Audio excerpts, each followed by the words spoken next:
Hi and welcome to the video. I'm Dame and this is Dame Over, and today is part 1 of a new series where I look at what I think are the high skill weapons in Battlefield 1. I'll be looking at what makes them the skill cannons they are, how you can spin this to your advantage, and with a bit of practice use these hard to use weapons well and make them work for you. So if you find this video useful or entertaining, make sure you hit that like button, and if you want to keep up to date with the rest of this series and look at some other Battlefield 1 content as well, make sure you hit the subscribe button too. So I figured I should start with one of the more obvious weapons first, and as you've seen already in the clips, that is the RSC 1917, and I've gone with the optical variant here as it's a favourite of mine, and I think overall is the better choice over the factory variant, although both of them do have their own benefits as well, which I'll touch on a little bit later in the video.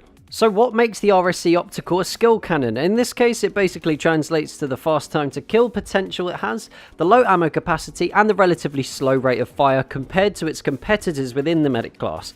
Meaning it is possible to leave giant holes in your enemies' torsos, but you have to hit your shots. The RSC has the highest damage model in the medic class with 2 shots to kill all the way up to 70 meters, and combining that with the fire rate, it shares the fastest time to kill with the auto-loading variants up to about 12 meters, after which it becomes the medic rifle with the fastest time to kill all the way up to 85 meters. So if you're able to hit those shots, you've got the potential to beat the majority of weapons from mid-range and beyond with relative ease. What you need to remember with the RSC though is that a low level of accuracy will see you being punished quite harshly, so transferring some of your fast target acquisition skills you use when you're sniping is definitely advisable. This is where the optical variant takes precedence over the factory. Having the dot sight on top makes it much easier to pick up those targets from range, and I feel at least that having the extra ranged ability is better than the faster recovery rate the factory variant has, as it's so slight in comparison. My top tips for you are to treat it like one of the 2-tap snipers, like the Gewehr M95 or the Carcano. You'll have to wait for the sights to return to neutral again before shooting, but with the RSC that is pretty fast, so you'll be able to take full advantage of the 179 rounds per minute fire rate. Hip firing in close quarters works well too, but again hitting your shots is an absolute must as there's not really that much room for error.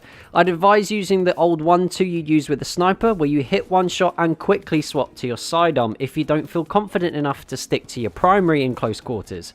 I'd also suggest sticking to mid-range where you can, because with guns like the auto-loading 8.25 Extended, the Annihilator, and the Machine and Pistola Experimental really dominating at close range now, it's almost impossible to compete in CQB with a weapon that has the same model as the RSC, even though it does have the potential to be very, very powerful. And I mean, it all kind of begs the question as to whether the weapons you can classify as skill cannons actually do benefit the higher skilled players very much if the other guns available are easy to use and already so good in themselves. And especially since the medic class seems to be so good over many ranges now, but I guess that's a question for another video.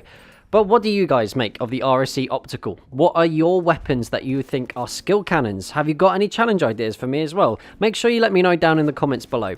And a quick thank you to those of you guys that are helping to support the channel through Patreon. It's because of you guys that I'm able to put content out as often as I do, and hopefully I'll be able to start doing this full time in the future with a bit more support from you guys. So thank you already to my patrons, and if you want to become one yourself, I've left a link in the description. I'll leave one in the pinned comment, and there's also a handy button on the end screen as well that will take you straight to the page where, if you'd like to, you can support the channel from as little as $1 a month. So if you had a good time, make sure you hit that like button. If you're new around here, hit the subscribe button too. Don't forget to hit the bell button as well for guaranteed notifications. Feel free to share this video with whoever and wherever you like. And until next time, that's Dame Over. Peace.